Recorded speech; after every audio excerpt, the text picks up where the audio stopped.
What is up, plant people? Hey, it's time once more for the Planthropology Podcast, the show where we dive into the lives and careers of some very, very cool plant people to figure out why they do what they do and what keeps them coming back for more.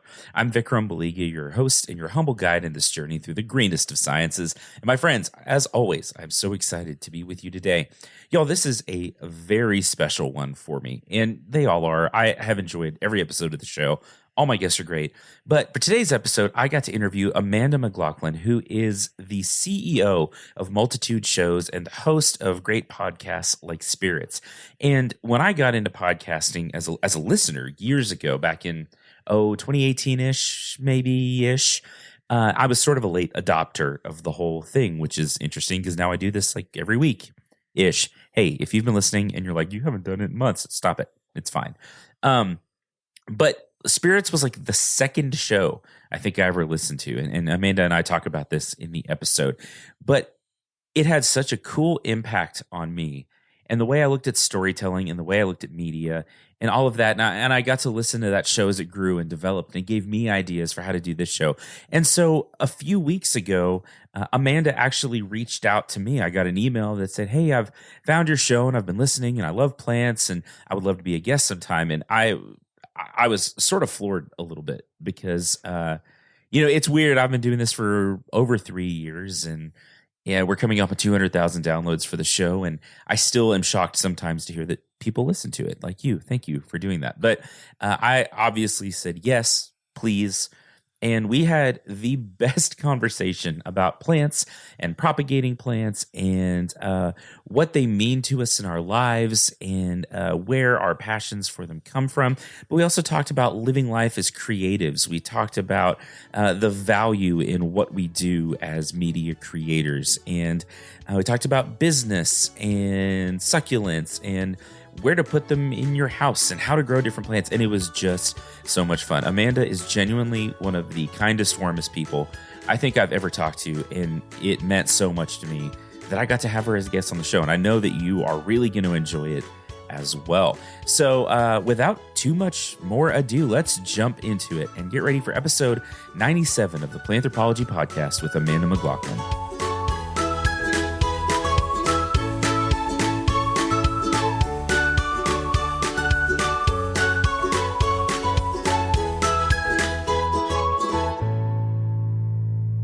Amanda, I am so excited to have you on the show today. I can't even tell you. And I was kind of telling you a little bit before we jumped on the recording that I've been listening to your show Spirits for a long time.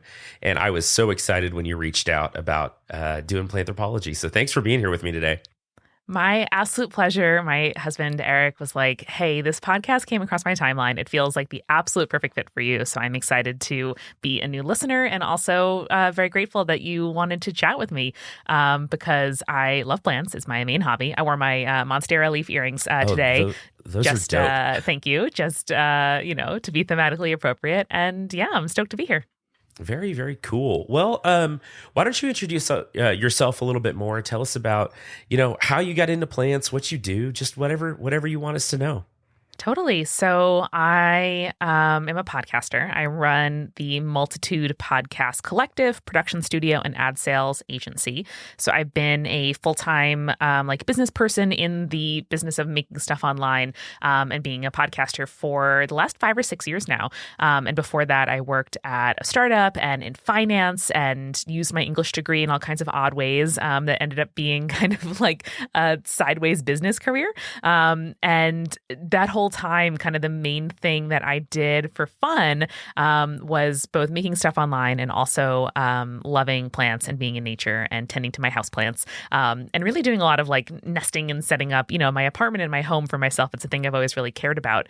But my grandmother is a huge plant person. She has the most amazing collection of houseplants and growing up had a gorgeous like garden. She grew vegetables in suburban, just outside of New York City. So it's not like the easiest place to have a ton of plants. But it's a thing that's always really bonded me and her. And to this day, I text her every few days with book recommendations and also photos of, my plants and new growth and how things are doing.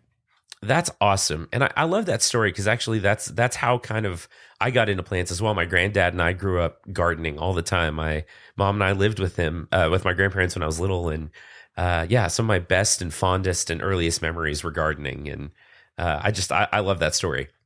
I did realize recently that her house has skylights, which is incredible and lets in a ton of light. And it's all, like angled, to the south to get perfect light for her houseplants. And so I was like, oh, maybe you're not magical. Maybe you also have very good light. But no, she also is magical. I'm the oldest of 4 kids, and my youngest brother is actually really into houseplants as well. All of us are to a certain extent, and Sure. have plants and keep plants. It's something that really skipped over my mom that, wasn't really important to her. And growing up, I didn't have a ton of plants in my house, but I would go over to my grandparents' house, if not every day, then every other day, and would always hang out with their plants there. So in fact, my grandma's been giving me some of her plants as she, is a little bit older, and she's like downsizing her house a little bit, and trying to like simplify kind of her housekeeping. And so I have actually taken over some of those plants that I grew up with.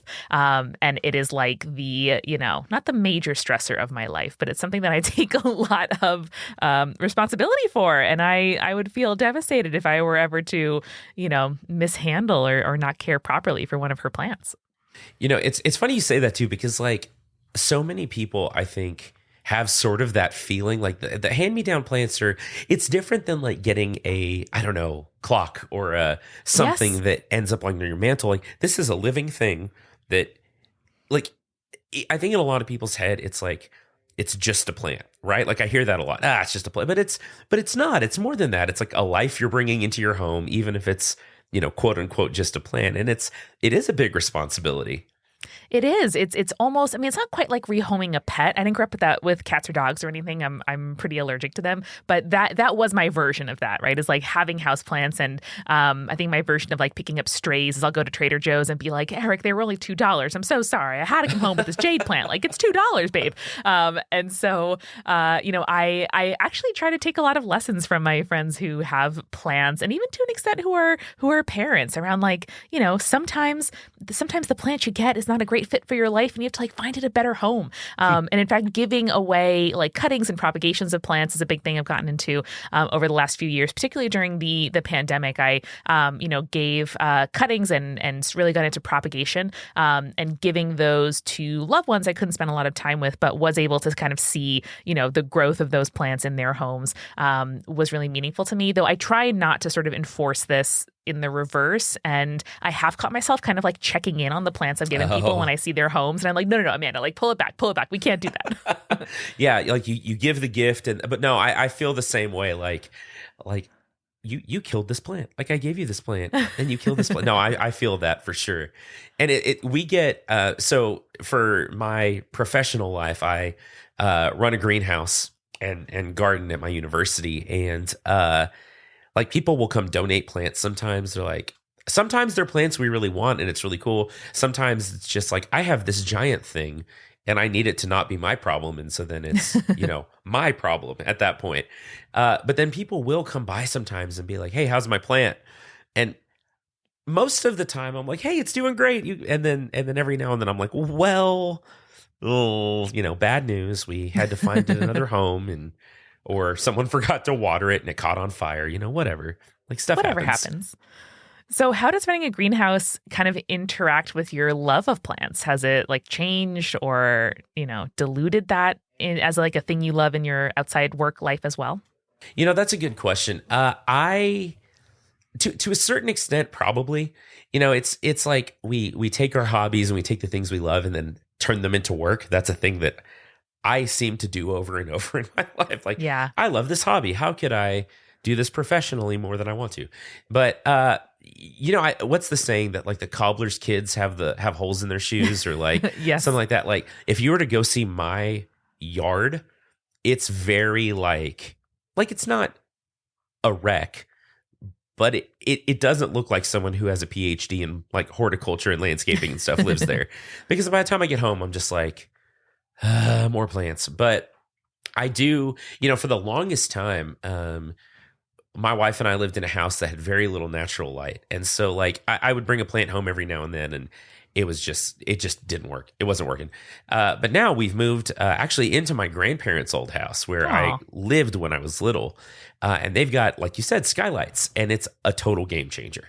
It is. Like I know there are statistics around like skylights let in, 60% more light compared to a window because of just like angles in the sun. And when I'm not like a physics person, as you can tell, but it's so true. They're so great. And I have, an apartment with limited light and trying to really like buy plants that suit the space and find out which of my plants suited the space before I moved in there, and then like kind of growing slowly over time, made a lot of sense. But at the office where, Multitude Studio, we have beautiful like south facing, like full sun windows. And so I have what I hope is the first succulent that I will successfully not kill. I just bought a fish hook plant, like that string of fish hook. Because the space is dry and I had like a hanging spot and there's tons of sun, and I was like, you know what, maybe for the first time this will suit. But yeah, I totally feel you. It can feel frustrating to be sort of limited by the space that you live in. Yeah, it is. And now I've finally have started. It's funny because people again come into my home, they're like, you have no plants. I was like, I have a dog. Is that but no, I've started collecting some houseplants now. And you mentioned succulents, and I think that's interesting because there's this like perception that succulents are super easy. Like everyone's like, it's just a succulent, you can keep it alive. They're surprisingly challenging. They are. And actually the only plant that I've ever at least spoken with my grandmother about being difficult to care for from her perspective. So just to give you a sense, like my youngest brother propagated an avocado seed when he was a kid. That avocado tree is now like 7 feet tall. My grandma has a ponytail palm that's like fully probably 8-9 feet tall. That's one of the ones that she wants to rehome because it is like a huge pain to water, even though it's on casters. She has like 30 orchids. Like she will take people's dying orchids, return them 8 weeks later, like looking great. The only plant she has ever had trouble with is a jade tree. And she was like, man, it's just like, I can't get over it. I can't get a sense of it. Like the leaves keep falling off. I was like, Jan, like just try leaving it blank for like or dry rather for like a month. Because the closest I've gotten is my barber actually gave me a cutting of her jade plant like 2 years ago. And that's one of those plants where for the first time I actually covered the soil with just like the gravel that I tend to put at the bottom of pots because I was so tempted to water it when I saw that it was dry, like some of my more tropical houseplants, that I just like couldn't stop myself from overwatering. So by like literally hiding the soil from myself so I cannot see it and only watering it when the leaves feel, soft and are really thin and droopy. It is hard for me not to overcare, but my grandma and I are both doing that strategy now, and like it's working much better. But yeah, they're so beautiful, and I think I've talked about before, like there is a real metaphor to the kind of like overcaring being a problem for plants that otherwise like know what they're doing. But also, it's hard to find full sun in the city, so it's a mixed bag. For sure. And yeah, there are a lot of plants like that just sort of thrive on neglect. And I tell people like, think about maybe where this comes from. Think about like how it exists in nature. And so with a lot of our cacti and succulents, they live in hot, dry places where it rains a lot every now and then. And so I tell people like when you water your cacti, when you water your succulents, like go to town, like submerge them, drown them, whatever. And then like forget they exist for a month or at least a couple of weeks and then do it again. And generally that sort of mimics that monsoonal rain pattern where a lot of these things grow. And I like what you say that they sort of just know what they're doing already. Like we as humans, a lot of times, especially when we interact with nature, when we landscape, when we bring in plants, like we kind of want to impose our own will on them. And they kind of don't need that. They will do their thing. Yeah, very much so. And I'm curious too, kind of how you approach or how you recommend people approach like getting into houseplant ownership. That's a question I get often from friends of mine who are like, and then they wave vaguely in my direction, a plant person. Like, how do I get into it? Like I want to, or I feel like I should, or I feel like it's like an adult, milestone to like have houseplants. Like what should I do? And my grandma gave me my first houseplant, which was a pothos, or pothos. I tend to say, do you know how that's supposed to be pronounced? I hear it both ways. I probably say pothos more, but I don't think either of them is like incorrect. Like I think I hear it both ways. Thank you. I said pathos more often, and then I felt very self-conscious about it. But thank you. That's very good. Devil's ivy. That's the name I prefer to use. But I just, I had that one plant. I propagated it. I got another pothos. And I feel like I really, it's a great plant to get started with. It's very expressive. It tells you when it needs water. If you don't water it for a month, it'll be fine. If you overwater it, it'll probably be fine. Seeing that plant get variegated when it was really happy, seeing it, get leggy when there wasn't enough light and get really full when there was, experimenting with propagation and having lots of them die before I figured out what I was doing, was really great. And my sister actually moved to Hawaii about 5 years ago, and I finally got to visit her last year, and seeing pothos in the wild, leaves that are 3 feet wide, watching them grow up trees and hang down from branches. It was such a wonderful full circle moment for me to be able to see, to connect, like you're saying, how the plant likes to be in nature with how it can be in a sort of potted form. And I think that was a really great entree because, I'm 10, 12 years into my houseplant owning career, but only now am I feeling comfortable enough to look at a plant and kind of guess what it needs based on what it looks like, and be able to troubleshoot when things go wrong. Yeah, no, absolutely. And I think pothos is a great place to start. I think that is such a good starter plant because it can take pretty much whatever you want to do to it. They just don't care. Another one, another really good one is snake plant.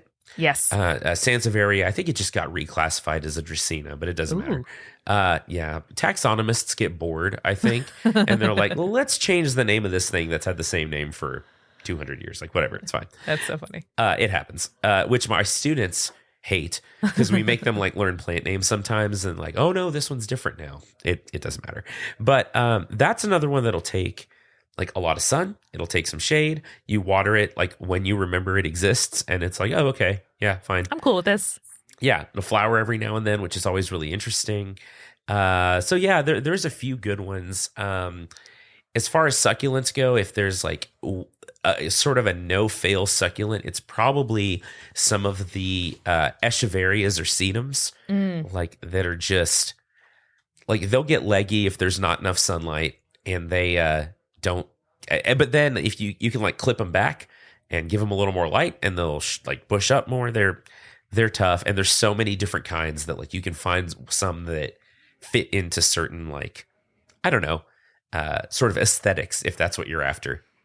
Yeah, I reactivated my Tumblr recently, and or not reactivated, I should say. I started a new one because the one I had before from high school, through college was just filled with super hulak, and I'm not about that life anymore. So I was, the screen sort of prompts what are you interested in? And I was I don't know, plants. And so I find myself consuming content around cacti and succulents because it just feels so separate to my my house and what I can have in my daily life, but I'm trying not to be bummed about that. It's almost a different class of thing where I can see them and be wow, that's incredible. I can look at professional succulent growers or succulent greenhouses, and I am starting to be wise enough not to sort of compare myself to that, but to be that's that's incredible. And when I have some deeper relationships with local plant stores around me, and so seeing them post their delivery days and their greenhouse days, I'm man, those plants just come like that, man. And I shouldn't hold myself to be really disappointed if mine turn out different or don't look nursery ready, because that's never the situation that I'm in. Right. So it's it's one of those things I think about the internet expectations and whatnot. Well, and that's actually a great segue to something I was kind of thinking about going into this. You are very much you're an online and media content creator, so you spend a lot of time in these spaces that are that fill up with certain niches of things, right? I like to tell my students I did my undergrad 2005 through 10 or whatever, and when I was studying plants then, I absolutely was not cool. It wasn't cool. People are why are you studying plants, man? That's lame. And now it is like super aesthetic, like plant Yes. Instagram, plant TikTok, whatever. It's super strong. So with this rise of like sort of this whole Instagram, like just overall plant aesthetic, have you found that to be challenging to you? And kind of what you just mentioned, that you see these people with these like perfectly manicured plants and these big forests in their rooms. Like, do you see that becoming just like another weird comparison thing we do? Like Instagram has always been like, is it just another symptom of the same thing? Yeah, it's I think really tempting. And I actually really respect Hilton Carter, who is sort of like a plant celebrity. Uh-huh. Said as his kind of platform was blowing up on Instagram originally, that like, listen, like I like this is my whole thing. Like I live in a house that is too filled with plants that, does not make sense for other people. And, you should have the number of plants that you feel like happy with and that you can care for. And so I really appreciate that he, said that and sort of keeps saying that, because I think it is really tempting to see, the photos on, social media of people with like the 40-foot long, like, pathos, like tacked to the wall, covering the bathroom. And, I actually had a moment in probably 2019 or 20, there was a new brewery opening up in my neighborhood. And I live in North Brooklyn. I live near Williamsburg. So like it is peak aesthetic, in terms of like the new places that are opening up near me. And one of them, a new brewery opened. It was very exciting. And they had a bunch of plants like monsteras and like, again, very aesthetic, like Instagram-y plants all over their tap room. And I was like, okay, there's not enough light in here. They have one row of windows, and these plants are like far into the room. 2, there are a bunch of people walking around. Like this is not a safe place for the plants to be. And 3, like they just opened. They bought these very mature plants. Like what are they going to do? And one of my friends who worked in marketing was like, do you know that there's actually services that like come to buildings, replace the plants with new plants, and then take the old plants away to like water, maintain them, bring them to somebody else, whatever, bring them back. And it was a real kind of eye-opening moment where, something as simple as like in magazine photo shoots, you style the room and then you put things back after. That's not how the way their homes look, in an apartment therapy photo shoot, right, is like not the way that they look day to day. And so that also has been a big kind of like helpful thing for me to remember that, the plants are here to like bring me joy and I want to give them a good life. And, that's kind of where it ends. Moving in with my now husband was also part of that for me, where I had lived alone for like 8 or 9 years before that, and could fill my house with whatever I wanted, right? And like then cohabitating with somebody else for the first time, he was like, hey, so love your plants. Don't want them to be like hanging in front of where I keep my toothbrush, right? Like things as small as that. I was like, oh, you're right. Like, because what was important to me before was like, oh yeah, like have the plant like draping or around or fit as many as I can into my apartment. And then I'm like, oh no, actually it needs to, fit my life and make me happy and not like get in our way. And so we have, now come to, where the plants live in the apartment, where the other stuff lives in the apartment. And, everybody has the space in the room and the light that they need, people and plants included. So that's all to say that like, I think it really is tempting in all ways to compare yourself, but as always, sort of asking yourself why you have it. And if the answer is, for me, like, I love being around plants. I love to look at them. I love to notice new leaves, and I love the ritual makes me feel close to, my grandma and treasure childhood memories of caring for the plants. And so if and when that becomes overwhelming, then that's not great for me anymore.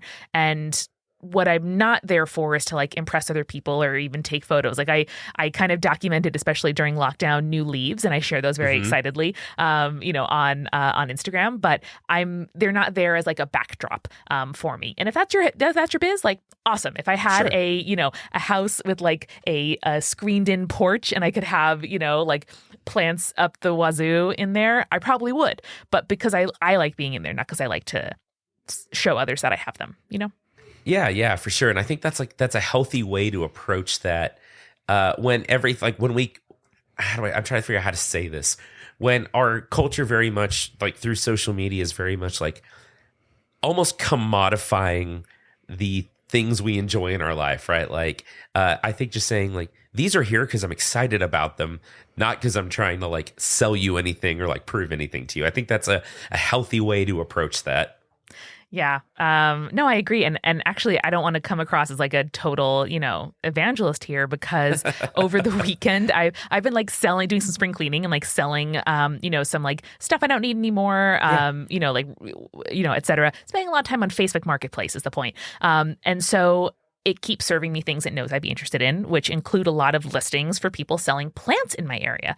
And so there are a lot of people who will sell like one Monstera cutting with like a 1/2 inch of root for like $45. And I was like, oh man, do I have to get in on this? Like maybe, because again, I spend almost no money on my plants. Like they were all gifts or propagated.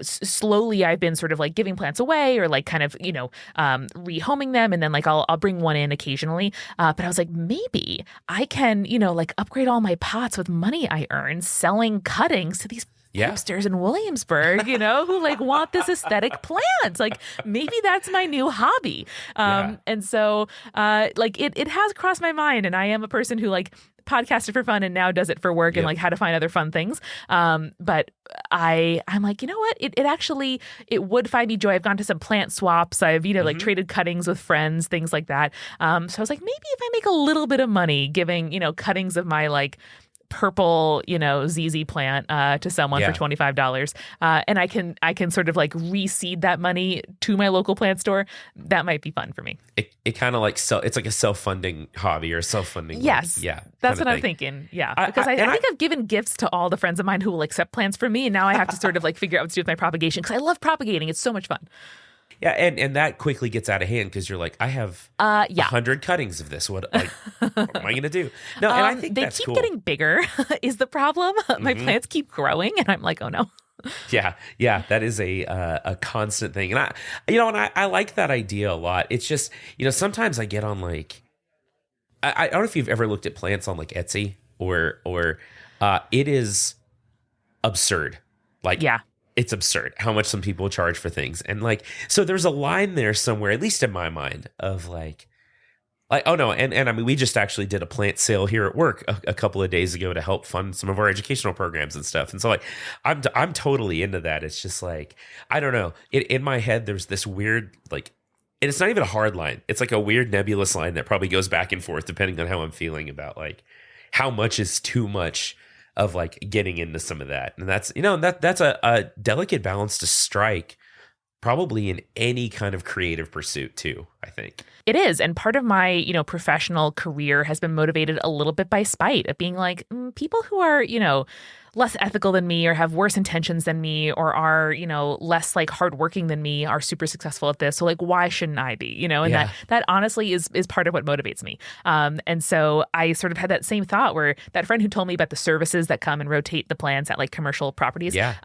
was very into buying plants on Etsy and moved abroad several years ago and was like giving away, like his air fryer and his coffee table, right? Like various stuff as he moved and had a bunch of plants to get rid of. And so I adopted a couple of them, and he had like plants that were expensive but sad, and like they didn't fit well in the space, or he kept acquiring them to acquire them and like didn't have a place to put them, and spending so much money on like a special soil for this given plant on Etsy, and it was just like Perlite and Miracle Grow, like I think at a certain point you want to like, there's a real collector mindset, which I don't think is bad inherently. No. But for me, having, because I definitely felt that too when we got the studio. I was like, hey, let me, I reached out to a plant store near me, Tula House, shout out, here in Brooklyn, in Greenpoint, and was like, hey, let me trade some plants for podcast ads. Like, you guys just launched an online store, like, let's trade. And so they brought some lovely plants, and the upkeep got too much for me. I was like, oh, like this is becoming a chore and not a pleasure. So I gave a bunch of plants away to my neighbors here in the studio. And so that, what made me feel so great, just like I felt a little bit sad in the way that, I was like giving away a beloved thing, but seeing glimpses of those plants in their studios I walk by is awesome. I'm not checking on them. I'm just like, oh, good, they're there. But being more excited to look after and tend for the plants I do have makes me happy. So I think if I can, get some of my propagations going and trade or sell them to people. It, makes me happy and brings me some joy and lets me, more importantly, keep kind of doing the thing I actually like, which is the satisfaction of, propagating, seeing it take root, seeing it get successfully established, then giving it somewhere else. Yeah, that's super cool. I love that. Let's take a quick break, and then when we get back, I want to talk about your life as a creative, like as a creator, and talk about podcasting a little bit, and maybe how sort of your love of plants and nature and everything has informed and inspired and fed into that. So let's do it. We'll be right back. Well, hey, welcome to the mid-roll. It's so good to see you here. I hope you've enjoyed the first half of the show as much as I did.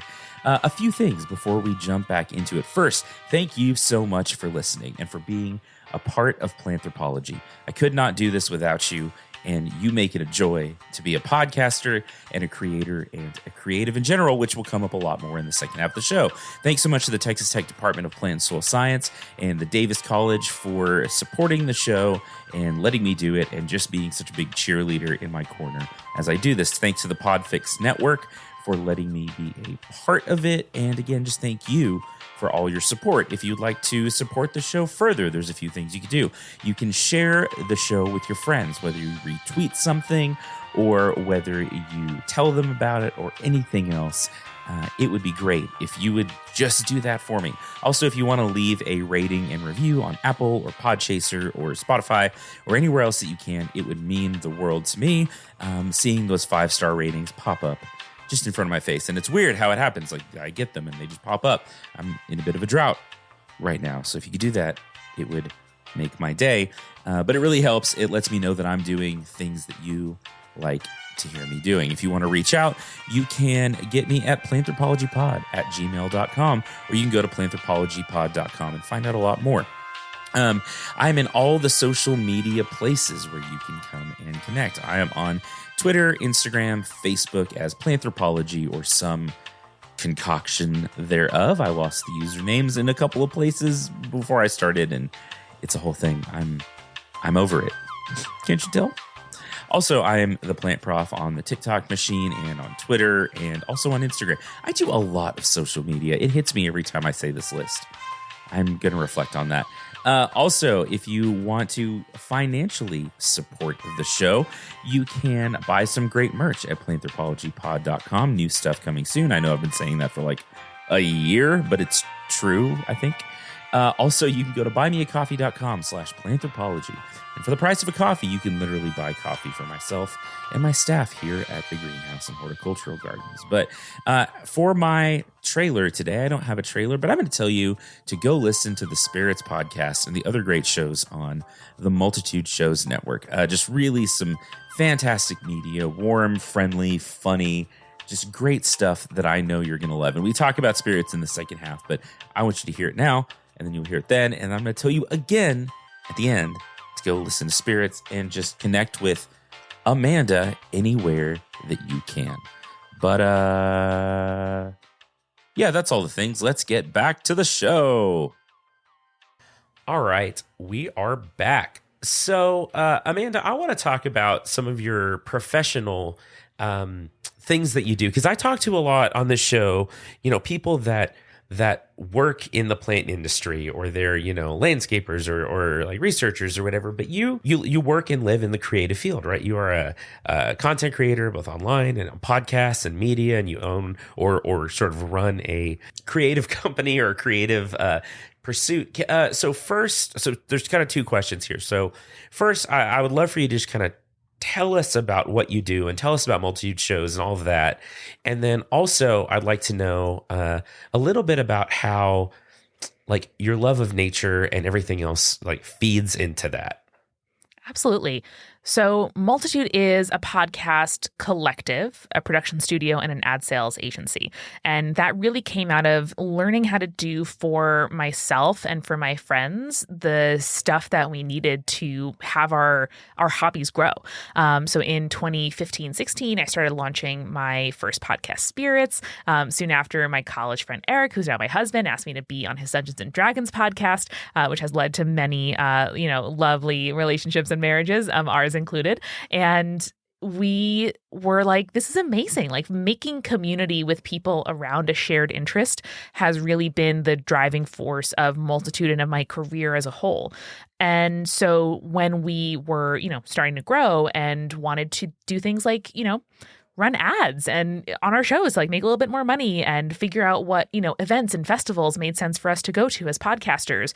We're, dealing with questions and figuring out the technology and kind of all of these things. We weren't finding a lot of help for people like us from others. And so we started doing those things for ourselves and publishing articles and figuring things out and sharing knowledge, and also coming together under this banner of Multitude in 2018. And so basically, as soon as we, appeared to be a company, people started treating us like one. And so things like production gigs, consulting, getting accepted to events and festivals really only happened once we looked like capital P professional.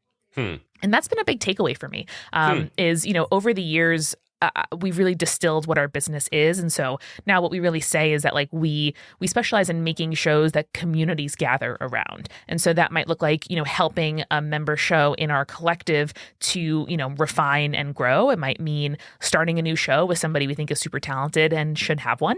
Or it might mean making a show for a big company or selling ads for a podcaster who knows exactly what the hell they're doing, except for I don't know how to sell ads and I need them to make some money. So all of that, what that all kind of has in common is, making stuff that people feel really strongly about, that they make a part of their lives and routine and care enough about to like invest in that community to a certain extent. And so I think it's really complementary with, meeting friends around our hobbies and bonding with people about stuff they love. And just like that experience of seeing somebody light up as they talk about a thing that they're really interested in, I think podcasting is so well suited to. Because you get to hear the passion in their voice. You get to, stake your claim and say, like in the early days of blogging or the early days of Instagram or Tumblr, like this is a blog, a podcast, whatever, all about this specific thing. And of course, it leads to all other kinds of discussions and, learning about people and about the world. But that's really like the uniting force. That's really cool. And I love the way you say that, because that for me too, and I don't know that I've really like conceptualized it that way, but I do this show because I like to tell the stories of plant people. Like I enjoy hearing kind of what you just said, that I find that the people that work in this industry, that are passionate about this industry, that even just like love houseplants and stuff, get so excited about it.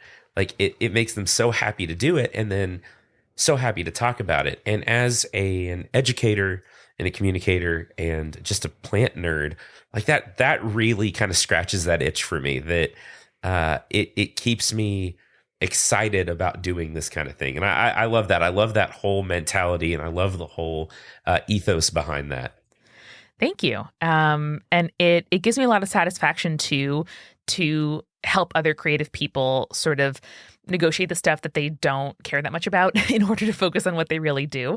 And that's been, candidly, like a thing I've had to come to terms with over the years, going from just like making a podcast after work with my friends because I love it, to, this is my bread and butter. This is what pays my bills. I have, employees that count on me for their salaries, and community members who, like come to expect, that we hold ourselves to the standards that we've announced. And that is like a wonderful gift, and seeing it as that and not a burden, because it went from being like the thing I did to escape my like super dead end annoying corporate job, to like the thing I do now.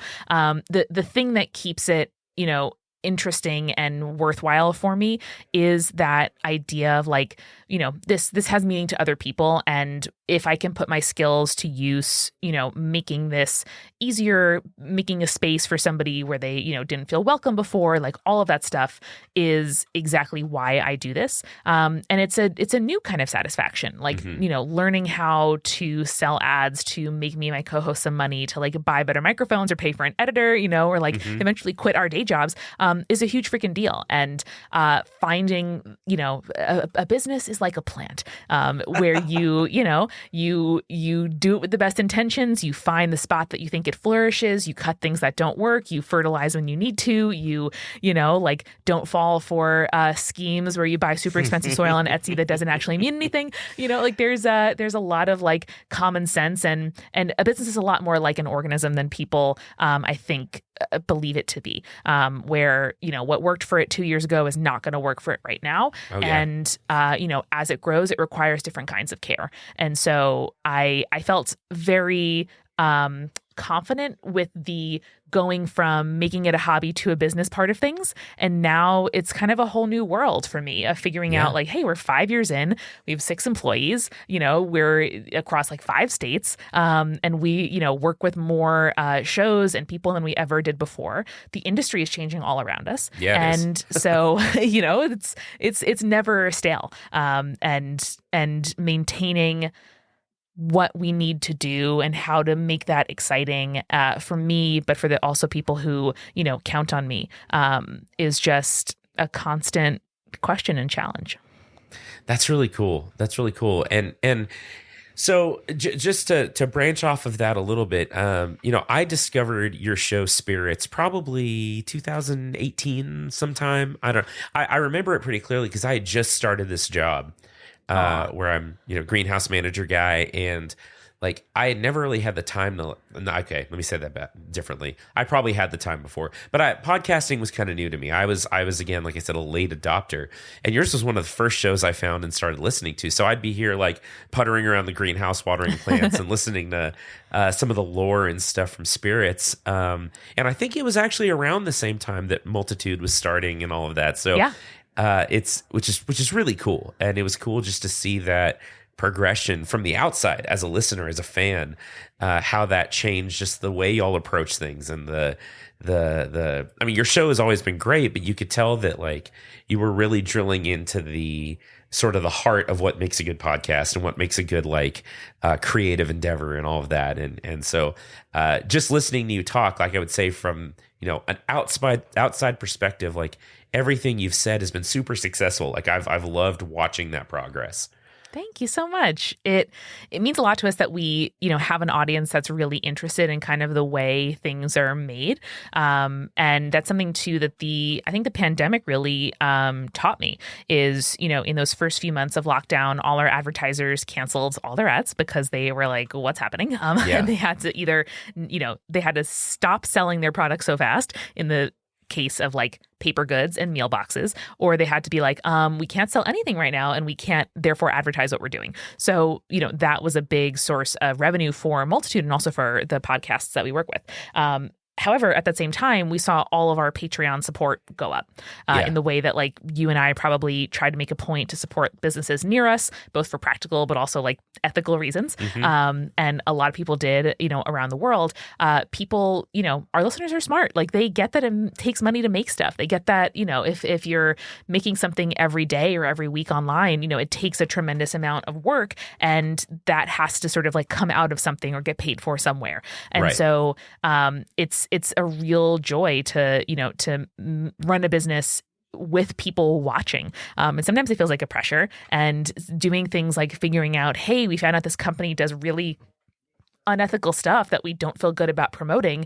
We're going to like take a real financial hit and not work with them anymore because it doesn't jive with our morals, is something that, to me is a real no-brainer, and is an expectation that, we've set for our audience and that they have for us, because, I just think it's the right way to do things. And pretending that, people won't notice or don't get it irks me as a listener. And so I think it would, irk my listeners as well. For sure. So it's a challenge. It's a blessing. I'm glad people, are in for the ride and care about it. But it, if you'll forgive me a kind of overbearing comparison here, No, sure. It reminds me a lot of like, I try to take progress pictures of my plants, or not progress pictures. That's actually the wrong thing to say. I try to like take snapshots and, look back at my plants over time, and see, how much they've grown from when I first got them, or how, happy or thriving they are. Or maybe they're, not thriving in a new place and I have to compare and see where they're at. And so, looking back at our shows and our business in that same way is actually really helpful, because there is, it's easy to kind of assume that the way things look and feel right now is how it always was and how it always will be. But that's, when we remember that like there have been people who've listened to our podcasts through like their pregnancies and now they have 3 and 4-year-olds. Right? Or people who started in high school and now they're like out of college and working, right? Or they started, at a way different point in their life and like everything is different now. Or maybe this has been a through line and, they're just happy to have us with them. It's pretty cool. I still get tweets from people. One time I, on the podcast, was like, I'm turning 26. Wish me a happy birthday, guys. I'm 31 now. Like I'm 30. I'm 30. There's a lot, there's a lot, measuring your life in public online is pretty wild, but Super as weird. Yep. As a early 90s child of the internet, like that's my bag, and I'm pretty like humbled and grateful to have these time capsules from who I was, in my early and mid and late 20s, and I hope that looking back on it, 5 or 10 years from now, I feel the same way, that I was, doing the best I can, and wow, I know way more in the future than I did right now. Yeah, oh, for sure. And it's that kind of just sparked something in my mind of talking about how these creative endeavors we have are kind of like a time capsule. I have a 7-year-old son. I'm a couple years older than you, and I now that I'm into my mid 30s, I'm like, okay, like it's weird how your brain kind of shifts into, oh, what kind of things am I like leaving behind? Like, what am I building with my life? And I love the thought that like, as my son is getting older, when he's becoming an adult, when he's my age, whether I'm still around or not, like he has these glimpses of what, like he was a guest on my show, which is, it's funny to say, a couple of times. He's been on as like my guest a couple of times. He was, I think, 3, about to turn 4 the first time he came on, and we talked about his birthday's at the beginning of January, and so we talked about like, what do we want to put on our Christmas tree and like things like that. And for me to go back and listen to that is like, I sit around with my headphones on and try not to cry. But for like him, I think about in the future of what a cool like picture of his life and my life and maybe who I was at this time, that maybe influence the kind of parent I am or whatever. I don't know. Like I think about those things a lot. And I think that these sort of pictures of our lives that we leave out there either on the internet or for our families are really important, and they're really cool. I think so too. Like as a kid, I'm sure you may have had the same experience of like when the camcorder was out, right? Or like when the digital camera came out, it was like an event. Like there were so many times where my siblings like were, mid fight and then wrangled into a photo and we smile for a second and then go back to fighting, right? Or like the camcorder, it's like, oh, okay, it's, we have 12 minutes of videotape. It's Christmas, right? Like let's like get one like thing out of the way for the recital or the graduation. Yeah. And those are, of course, big moments to remember. But a few years ago, I started just like, with my grandparents' permission, like recording conversations I would have with them, just like sitting around, like over lunch, as my grandpa like told a story about when he was like stationed in France and they lived there and spoke no French, like in the first year of their marriage. Or, just to say that like those commonplace things, and those are the photos that I treasure too from my childhood of like somebody's doing something random, they're testing out a new camera, they had like one shot left on a thing of film, and like there's just a random shot of me like feeding my siblings breakfast, who were twin infants, and I had like 2 spoons in my 2 hands when I was like a 7-year-old, like feeding them. Like those are the things that add up to a life for me. And doing things like, recording a weekly podcast for 7 years with my best friend, where we, it does become commonplace, it does become routine. And however, looking back, it's a real record, or as real as I know how to make, of like what's important to me and my concerns, which is why digital ephemera like a Tumblr blog, like my, favorited posts on Tumblr or Twitter or, my Instagram stories are really of true value to me, because that is, the stuff that, like a daily journal, right? Of course, like I've never been a journaler. I'm trying really hard. I can't ever get into the swing of it. Yeah. But that's the stuff that to me has a ton of meaning. And I love that, I'm sure it was special for you to have your son on. But to a certain extent, you get to just like capture a sort of random conversation with him from this point in time that for you must feel like it was eons ago. Yeah. Yeah. Really cool. Really, really cool stuff. I love that. I love that whole conversation about, I think sometimes as like content creators, whatever, that's taken on a lot of baggage over the years, that term, I think, and it creates different pictures in different people's minds. But like, that's just a cool reminder for me that as I create a lot of digital content, whether it's like through TikTok or Twitter or this podcast or whatever else I do, like it's a good reminder that these things we do matter. And that's really, I think, for anyone out there listening, like whatever it is that you're creating, like I think that's just a really cool thing, that the things you do matter. Like it is important, and whatever thing you're doing is important, and it's to somebody at least.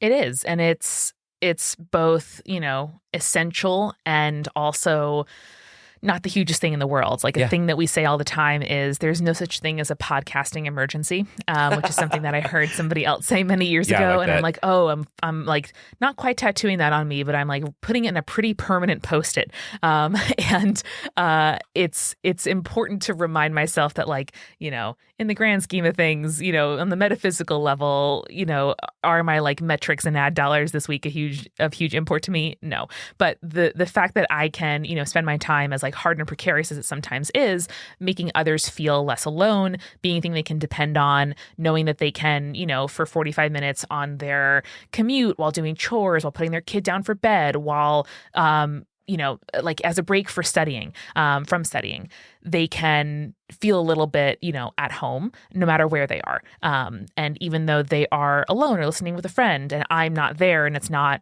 synchronous in that way, it's not limited by the number of people who can like buy my book or attend a lecture or whatever, like it still does matter, in a small way. I try to like, feel humble and small, but also like, no, like I'm showing up every week, and I'm trying to like maintain that, because people giving you a place in their lives and their sort of content diets, right? Like there's as much as there is out there. I feel that sort of honor like more acutely than ever. And try to do the same thing with, telling the creators that I admire that I like them, actually going to local stores, spending my money where I know it's going to have the most impact. Stuff like that. I try to pay it forward in that way. Yeah, love it. That's super cool. As we sort of start to wind this down a little bit, I wanted to give you a chance to talk about spirits a little bit, because I know that has been such a big part of your life for, like you said, many years now. What, 7 years? You said you started in about 2016, something like that? Early 2016, exactly. So we just had our 7th anniversary. Now we're in year 8 of, it haven't been weekly that whole time. I think year 2 we went weekly. So over 300 episodes at any rate. Wow, that's so cool. So how did Spirits start? Tell us a little bit about the show. Yeah, so Spirits is a comedy and history podcast about mythology and folklore. My best friend from kindergarten, Julia Schaffini, and me talk about a different myth from somewhere around the world every week with a cocktail to pair with it. So Julia studied mythology and folklore in college, and we, like I said, grew up together. She went away for college. I stayed in our same town, and when we reunited, when she moved back to New York after college, we were like, we have to do some kind of creative project together. We had always been, beta reading each other's fan fiction and like giving notes on each other's drawings. And, we worked together in high school theater. And so, doing creative stuff together has always been a way that I bond with my friends. And Julia was really the first template for that. And so we both love podcasts. We kicked around a few ideas. And the one that we felt we could see ourselves doing for a long time was a sort of show that taught you while entertaining you. Yeah. And so one of my friends from my YouTube days, Eric Schneider, was interested in editing and kind of like, keeping his creative side active as he had like a dead end job, like doing things he hated. And so we got together in late 2015 and then launched the show in 2016. And so throughout that time, we've really like during that time, both of us came out as queer. Both of us have like really leaned into our, anti-capitalist, like, anti-colonial, educations and like learned with our audience as we went. And so the show has evolved a ton. We now do things like movie nights and trope roundups and advice from folklore, and a series that we didn't start with but feels like indelible to the show is reading our listeners' urban legends from their hometowns, which is like my favorite kinds of episodes to do every month, is the ones that our listeners love the most. And it's hard to remember that it wasn't always part of the DNA of the show. But we've done a lot over the years to, keep it interesting and fresh. We now have researchers who help Julia with her research on the shows. And so it's been amazing. That was kind of the bedrock for my, background in podcasting, and soon after joined the party with Eric Silver and Brandon Grugel, and Julia joined after our first season. And I bring that up because A, it's also a huge part of my life, but B, we are playing plant and bug people in our newest campaign. So Julia is playing a tea bush.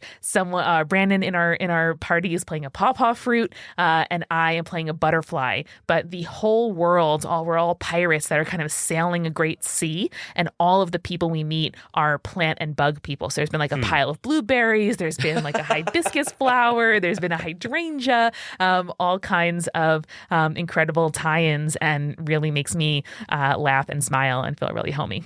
That's pretty amazing. That is something that I'm just getting into, is like TRPGs and stuff like that. Like it's something that like I've always been into fantasy and science fiction and like those kinds of things. It felt like a thing I should like for so long, but nobody was like, hey, let me like teach you what you have to know. Exactly. And so that's the thing I love and appreciate most about joining the party, is we teach people what they need to know about the game in order to enjoy it. Like truly the game powers the story and not the other way around. Yeah. But we have like a 10-minute episode teaching you the absolute basics of Dungeons and Dragons so that you can like learn more as you go. But Eric started the show because he was like, you know what? All these Dungeons and Dragons podcasts, like I love them, but no one ever taught me how to play, and they don't make me feel welcome. And so having a show where we are lots of people's first kind of foray into this world means a lot to me and to all of us on the team. So I'm always very excited when people say like, yeah, you know what? I've never gotten into it. I'm like, perfect. Like, let me come teach you. Well, so I just got, I don't know what to call myself, a player, cast member, whatever, on a season of a D&D podcast called Nature Check that's all like nature themed and all of that. And we're playing not Dungeons and Dragons, but it's a game called The Wild Sea, which is, a similar, I guess, sort of mechanically kind of thing. But the guy who wrote the game, Felix Isaacs, is actually DMing for us or GMing or whatever. So amazing. We recorded our first episode. I don't even know what today is. Yesterday. And it's funny because I'm like, I have no idea what I'm doing, but I'm having so much fun, like pretending to be a big cactus person that like it's great. It's great. That's amazing. No, it's a real like true open book in terms of, feeding your expression and like solving problems with your friends.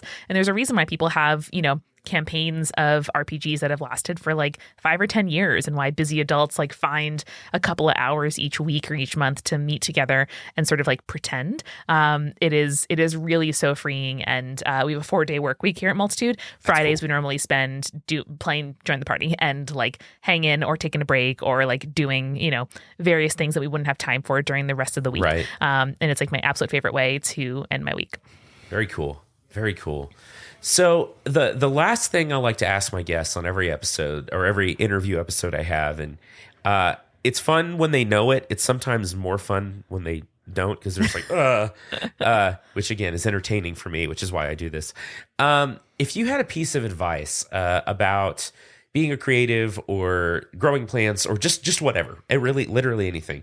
Like if there was one thing that you wanted our listeners to take home with them today, so to speak, what would that be? I love this prompt. And I think the one that is top of mind for me right now is that the environment or path or procedure that served you a few years ago might not be the one that serves you right now. It might not be the one that works for you in the future. And there is absolutely no shame in that. And for me, one of the skills that has served me most in my life as a person making a living in digital media, and also just, in a person in relationship, in houseplant ownership, whatever it might be, is that ability to like identify when it's not working anymore, figure out what's next, and not sort of waste my time and energy, bumming myself out that things are not exactly how they used to be. And it's the thing that I think matters most as a business owner is the ability to say, to identify when you have to adapt, ask for help in doing that adaptation, get feelings, get opinions, and then say, you know what, whatever is next, like we'll find out. And the only way I can know is by trying it.